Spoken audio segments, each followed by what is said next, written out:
The BBC article, Blood Oil, Dripping for Nigeria, will give you more information about this issue and what blood oil means. I'm sure that you all can assume what it means, but this is a good article.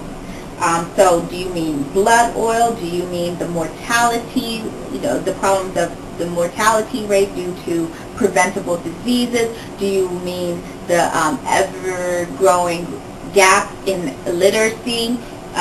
Do you mean the negative publicity due to our scams?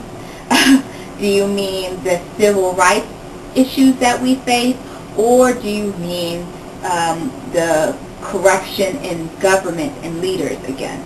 So what is it that you mean? Or it could also be a problem of Nigerians, and this can go for this can be generalized as a problem for Africa, our lack of motivation to give back and to help our country, because that's a problem as well.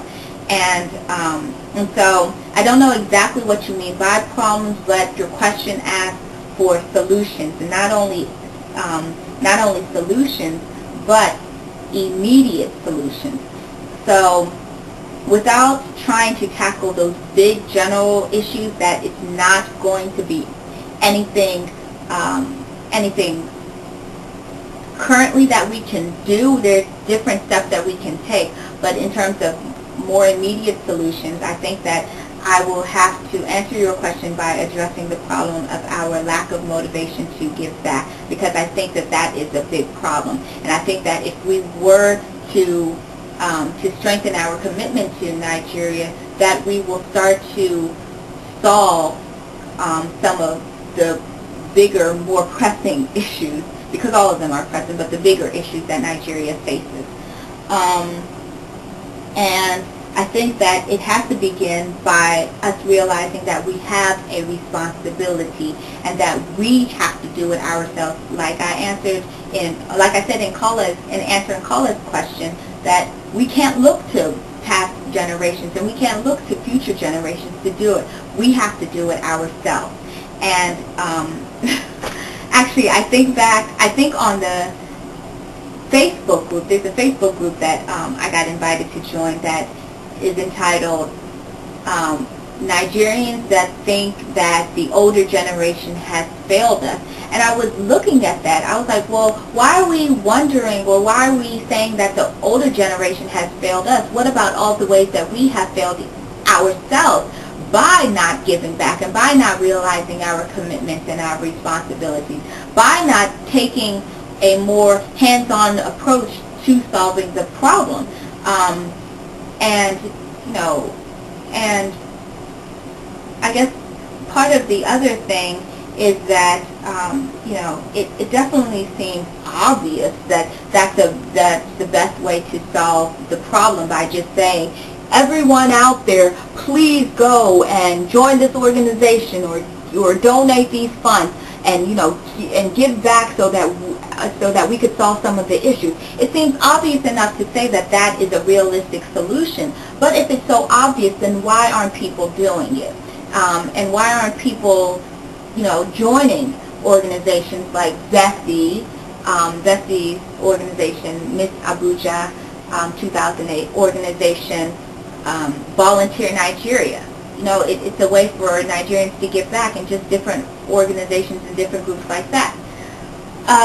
But without elongating this question and this answer anymore, I just have to say that immediate solutions is that we need to realize that it is our responsibility to do something and to address these problems, that we need to change our perspective on things and how we do business. I was listening to one of my podcasts that I subscribe to, and I do encourage you all to subscribe to this as well. It's called The Rules, Doing Business in Nigeria. And the funniest thing is that the first rule is that there are no rules.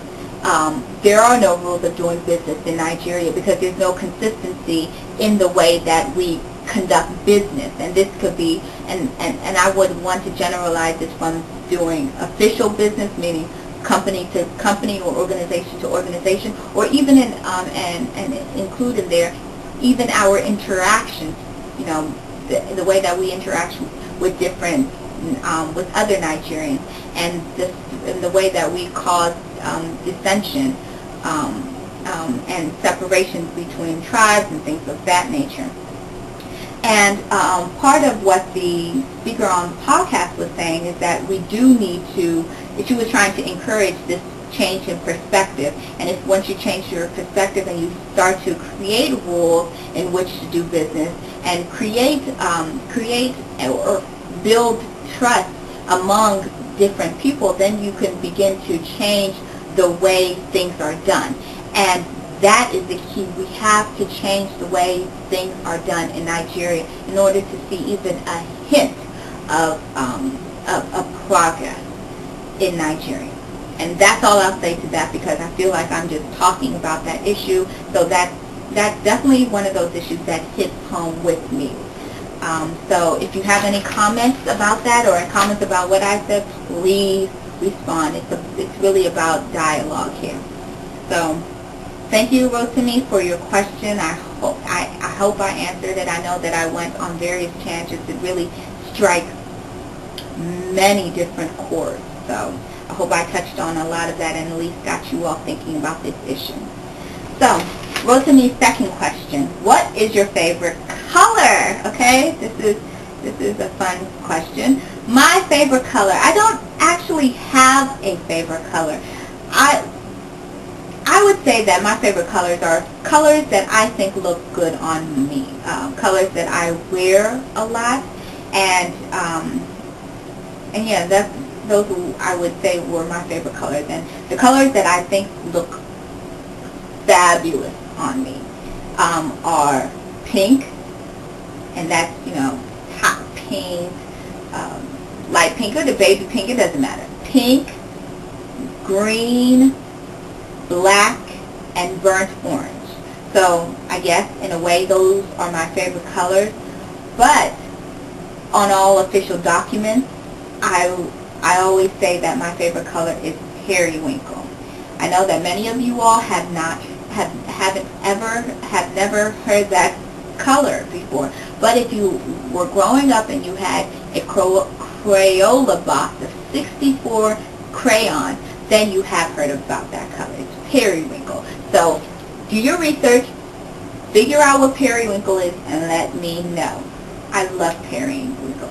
It's a pretty color, but it's not really my favorite color. I don't have a favorite color. So to answer your question, Rotemi, I don't have a favorite color, but the colors that I like and I like to wear, and they really decorate my closet, are pink, green, burnt orange, and black. But officially, my favorite color is periwinkle. Okay, so that concludes the Q&A portion of this show, this program. Now, time for the shout-outs! I love this part, but we don't have any shout-outs. So, please send your shout-out request to me at Ronke, R-O-N-K-E, at Miss Nigeria in America, so I can start shouting out people. But since we don't have anyone to shout out, I'll do my own personal shout outs. I would like to shout out the following people. I have to start out with my mommy and my daddy. I love you two to death. And next to my sisters, Tone, Viola, and Dupa. I love you. You all are my heart. I would like to shout out MNIA Inc. That's Chi-Chi, that's Queen, that's Kenneth, that is Joe, that is Randy. Love you all. You all make my world go round, literally. I would also like to shout out my fellow delegates to whom I share this crown with, and that is, and I'm going to list all of you. I'm not going to miss